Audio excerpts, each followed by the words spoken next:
Well, it's already back to school season. Some kids are already back in class, and the state's health department says parents need to get their kids vaccinated. This push comes as the U.S. sets a new record for measles cases. The CDC says it's logged more than 2,300 cases so far this year, and experts say there could be even more cases because of underreporting and declining vaccination rates. KCRA 3's Marisol de la Cruz spoke with doctors about getting those shots before school starts.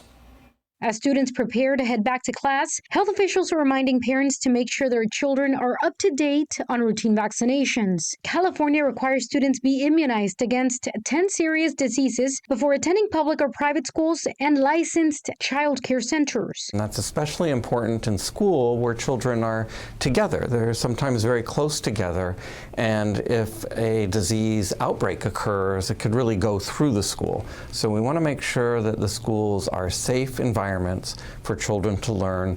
We want to make sure that we prevent outbreaks. Earlier this year, EdSource analyzed state data and found that 428 schools in California were being audited by the state's Department of Public Health over low vaccination rates. Health experts say maintaining high immunization levels helps limit the risk of outbreaks. It's really important to have a high rate of immunity to measles. For measles, we really need about 95% or more people to be immune.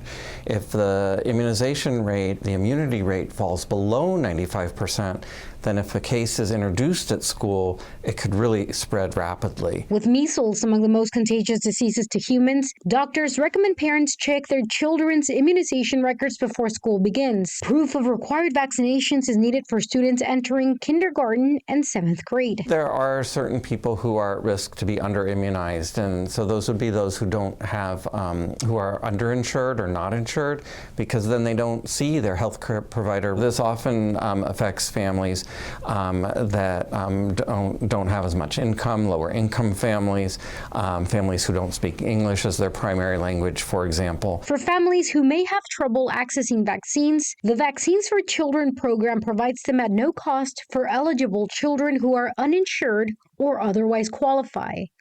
Marisela de la Cruz, KCRA 3 News. Well, school districts could end up fined for not following the state's vaccine policies.